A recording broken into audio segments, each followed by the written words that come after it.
Welcome to another Difference Makers podcast. And you know what I believe is we are to make a difference every day in every way. What? For the kingdom and through the kingdom of God. And I love bringing all different types of difference makers onto this podcast, especially entrepreneurs, because when my good friend Tim, we're getting ready to do part 2 of a podcast we just did, and he's an amazing, has an amazing photography business, but he'll get on me. It's really making portraits, but not only that, he is amazing in, excellence, wisdom, and about life. And we really got into a lot of the nuts and bolts of branding in the first podcast. So you want to catch that.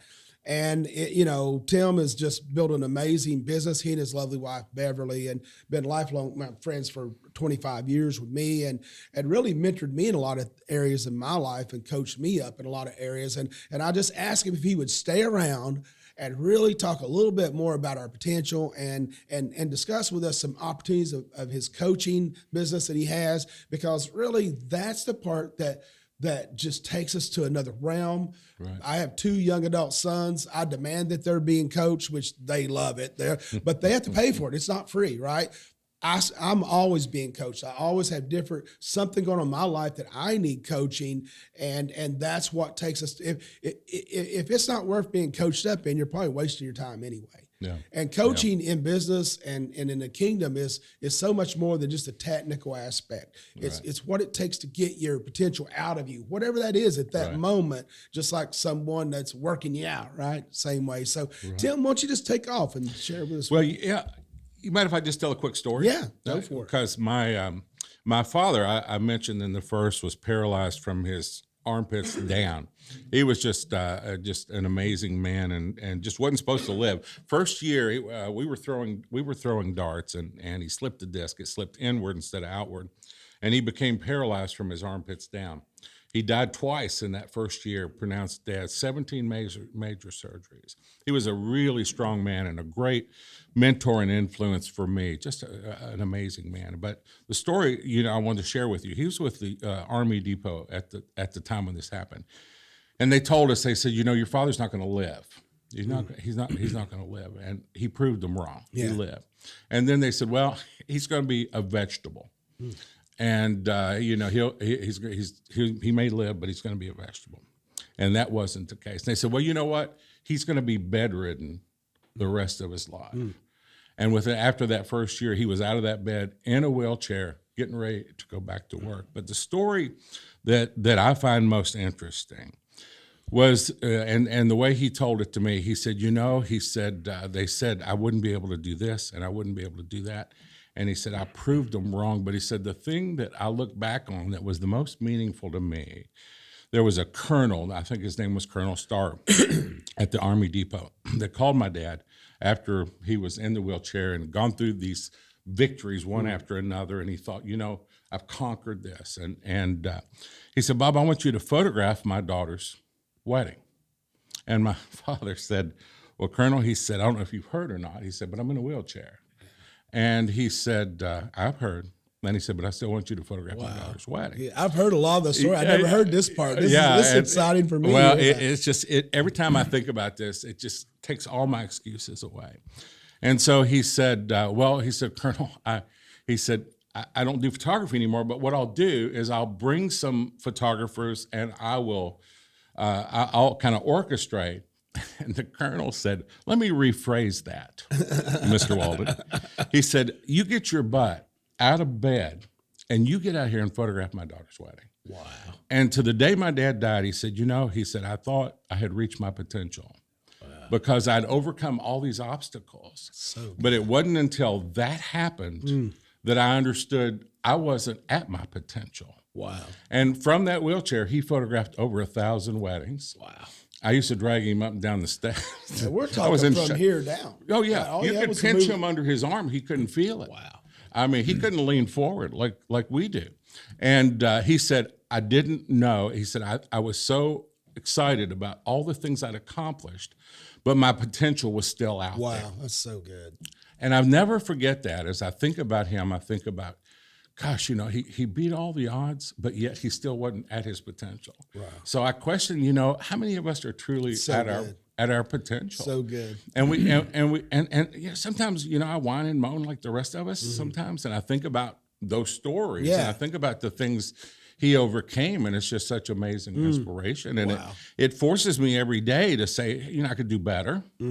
And there's this amazing way of staying content but not being satisfied. So good. And I think we need to be content. You know, we need to enjoy where we are, but we can't be satisfied So good. with where we are. And I think about that story with my dad, and I think about potential, you know, and I think about, like, as I'm coaching people or as I'm working on myself, it's like, where does our potential lie? And I know so many times, Pastor, we're our own worst enemy on our potential. It's So like, good. you know, things are bad, but they're going to get worse.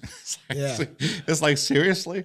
You know, we've got to look at things differently. We have to understand not only that we have that unfair advantage, but that we're not at our potential. And like goals, one of the things I encourage people to do is to set goals. But I think goals are just a stepping stone toward your potential. Exactly. You know, they are ways to measure that movement toward your potential. But when you accomplish a goal, that doesn't mean you're at your potential. As a matter of fact, I know I've coached some people in the sales arena, and sometimes a goal holds them back. Because if they have an amazing product and it makes people's lives better and they set a goal, they reach that goal, they start relaxing. It's like, oh, wow, you know, that was great, right? Yeah. But would you maybe want to just change that goal a little bit, put it out a little bit further, because that goal can actually be a hindrance if you're not pushing it out far enough. That's so to push yourself a little bit. And I think, you know, we need to do that. Another thing that, you know, I just, as I work with people, and I don't want to be judgmental because I do the same stinking things myself sometimes, and I have to push myself past them. But, you know, I tell people, I want you to make a plan. Make if we're talking about marketing, make a marketing plan. Well, I don't know how to make it, and I'm not sure. You know, I look at them, I say, here's what I want you to do. Go home and make a bad plan. Yeah. I'm going to give you permission to make a bad plan, because a bad plan is better than no plan. That's good. And we'll take that bad plan and we'll turn it into a decent plan, and then a good plan, and then a great plan. It's going to morph. And I think we have to see that as we look at our potential, as we look at our businesses, and as we make decisions, as we don't know everything, you know, and I think things are they become clear as we get better at things. They become clear as God shows us things. Well, and in your industry, especially, you have the technical side, the art side, and then the business side, right? It's not just, it's kind of like pastoring, you know, you're the teacher, the minister, the evangelist, the architect, you know, the attorney, you're filling all these roles, you know, when you're pastoring a ministry, and it's similar with what you do. And there's no way any one person can keep up with it without, being exposed to other things that you don't know. But what I love about you and your gift set is teaching people how to approach things. So that person, you said, make a bad plan. To me right there, I'd never heard that before. And I'm thinking, wow, that can be used in so many aspects of life, right? And so many aspects of it's like, get started. Just start. Just do something. You don't need I'm going to get in shape, and I got to find the best gym, and I got to find the right. No, just get out and start walking down the street, dude. Just start. Yeah, that's right. Yeah, a bad plan is progress. Yeah. And no plan is an excuse. So I mean, good. it's just like, oh, well, you know, I don't know if it'll be good or not. Well, it won't. No. I'm telling you, it won't be good, but it'll be better than what you got. That's why you're helping them, right? That's right. But we'll make it good, and it'll be a starting point. It's where the core lies in that. And I think, you know, I think we just have to step out and do it when we don't know how to do it, and we'll learn how to do it as we go. There's it's like when you step out and you begin, there's some, I wish I remember the exact verse, but there's a verse in Proverbs where it talks about wisdom waits for you at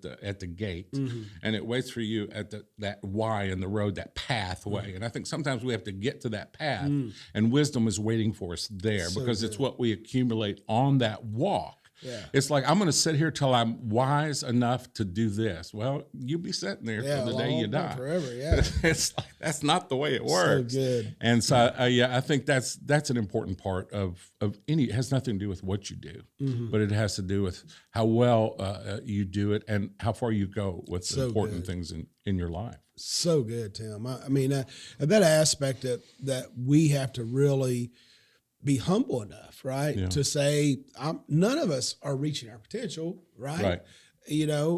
And so it's important for us, no matter what role we're in, where we're at in our life, Yeah. to be humble enough. Right. We don't need God to humble us. He didn't say he'd humble us. He said, humble yourself, Right. right? And I think that people, no matter what level, the most successful people that I'm talking hundreds of $1 million, people worth hundreds of $1 million that I know, and I don't know one of them that's not being coached in some area of their life. Yeah. Well, we have to stay relevant. Yeah. And I think one of the keys to potential is one of the notes I have in here somewhere, but is being teachable. It's so good. We have to be teachable, and I think sometimes that's hard for us, Pastor, because there's a vulnerability in being So teachable, and you're like, if I show you that I don't know something, you're going to think less of me, and so I act like I know something, or I make a move. An uneducated move or a wrong move just to prove something. We have to be teachable. We have to have teachable spirits. And I know I've brought people into my business, and Beverly could tell you, I've had a couple of them that they're like sponges. They're teachable, and those people have excelled. We have to be that same way. But I've had other people in that's like, I want to show you how much I know, and in doing that.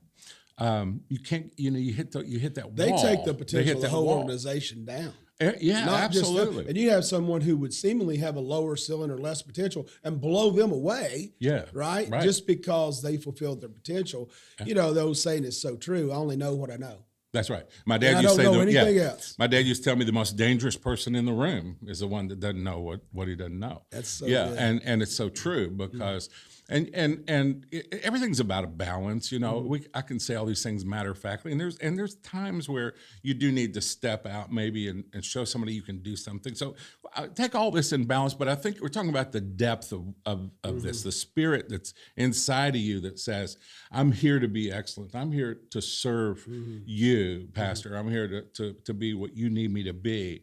And then I'm going to absorb that education. I'm going to be teachable. Having a teachable spirit is absolutely key to being good. successful. It's so good. And it's why you talk about being coached. I mean, look at how you're absolutely amazing at what you do, and definitely a mentor to me. I appreciate all your kind words, but that's such a two-way street. But then you talk about being coached, and you talk about learning. That tells me that this is part of the life that we live to excel is being teachable. Well, when you're coachable and teachable and you humble yourself, you're the go-to person. I have people come to me, I started another business. I won't get into what it is because I'm an entrepreneur at heart. And I was a horrible novice 5 years ago. Well, now I got people that were more experienced than me calling me for advice. I got that call yesterday, driving down the road in my truck. It's like, hey, man, I need will this work? And I'm going, when I got off the phone, do this. And I got, wow, I used to go to them for advice, and now they're calling me. Do you see and a man's I've skill? only That's done this right. 5 years. They've been doing this forever. Yeah. And I've always used that approach in ministry. Right. But, you use that approach in any aspect of your life, and you become the go-to person, That's right. Just because they know you're going, they say he may not know, but if anybody knows, he's going to know Right. because he's always looking. He's always searching. Well, and I think this kind of goes back to that partnership we talk about. I love to say that the difference between confident and cocky is one word. It's the word through. And it says, I can do all things. That's cocky. Yeah. And that's arrogant. Yeah. But when it says I can do all things through Yeah. That's Christ, now that's confidence and so that's good. partnership. Come on. There's a huge difference in those two. And I think sometimes we think timidity is because I want people to step up and be bold in what they do, but you have a humbleness, as you say, you have a teachable spirit in all of that. But the word doesn't say, hey, I can do all things. So look at me. Aren't I amazing? Yeah, exactly. It says I can do all things through. That puts it in perspective. Yes. Christ Jesus. So you're doing all of those things through. That's a word of partnership. If we could even see ourselves and 10% of the potential that God sees us as. Yeah. And he created, we're this beautiful machine he created. It's like you got this beautiful Jaguar over here that's going down the road and thinks it's a Malibu or a Vega or something, a Pinto. That's for you older people. You'll know what that is. I know exactly what that a Gremlin. is. Oh, boy. Yeah. We have about 10 minutes left, and I would love, Tim is one of the frontiers in the coaching industry, in the photography industry. And he has such an amazing business background. We talk about it more in part one. But why don't you take just a few moments, Tim, and kind of share some things you've learned and you're doing in coaching and some of the stories, maybe of some of the changes you're seeing in your clients. Well, yeah, I think, the first thing is, as you say, is seeking out, seeking coaching, seeking help, seeking somebody to walk beside you.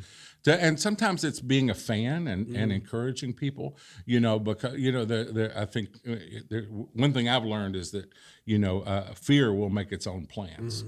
And we saw that in Numbers where it talks about the promised land. And so, maybe we should just go back to where we came from. Yeah. Fear will make its own plans. And I think part of coaching, too, is encouraging people, letting them know that they have that mind of Christ. And then I think you give them tools to use. And there's certain tools that we have no matter what business that we're in.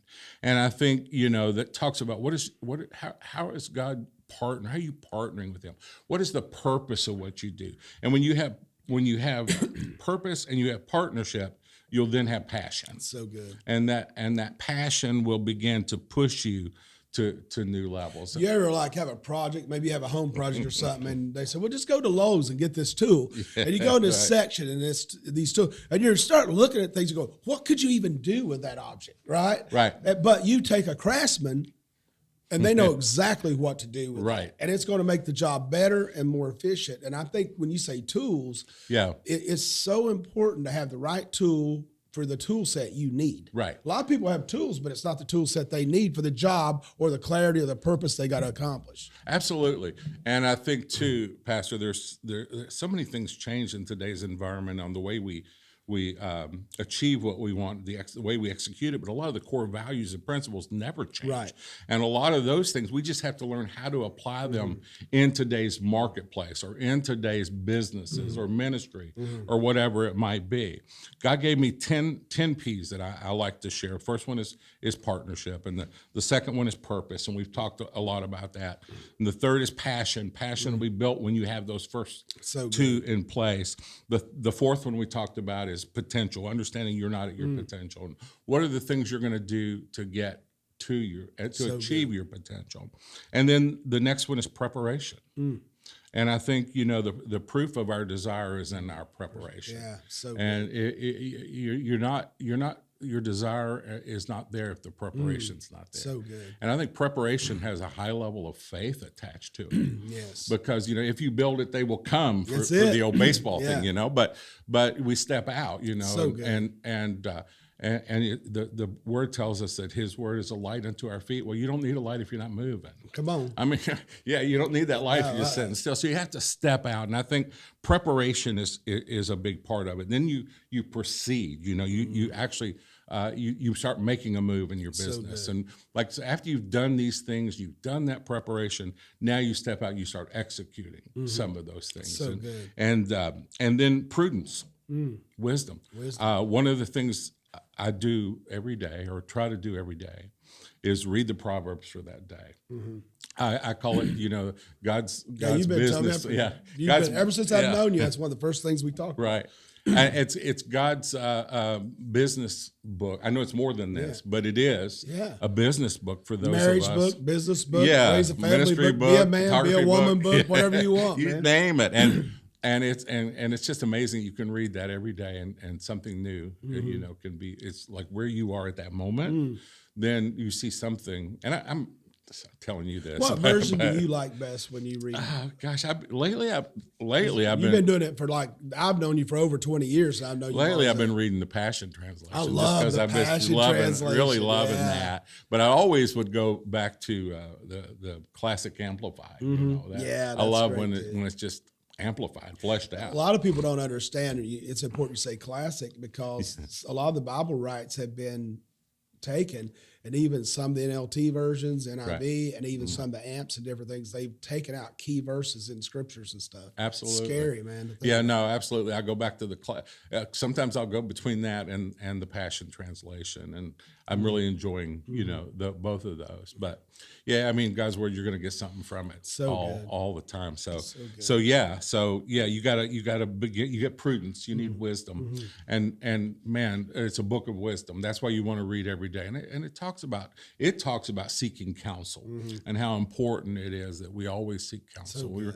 Because sometimes you get off in your own little world. Yeah. And you just kind of go dumb sometimes. Yeah. you just go dumb and you don't even know you're You there. only know what you know. Yeah. And you're like, oh, this your is knowledge hasn't increased, but everybody around you's has. It's like, and this is you're a good behind. idea. Yeah. Hey, watch this. Yeah. It's like, So good. It's not, maybe it wasn't. Getting counsel will take shape. It'll add depth to your ideas. And I think that, that's important. And then I think we plant. Part of business is we have to plant. We have to give back. We have to speak his word, plant his word.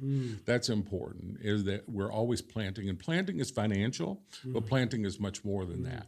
You're planting in people's lives with what you do. And if you quit looking at your business from your perspective, and you look at it from your client's perspective, So good. how am I making their life better? What are the things I'm doing that if they don't have it, their life won't be as good. So good. And it doesn't. I mean, you could be working at a drive-through, and it could be the way you say something and the smile.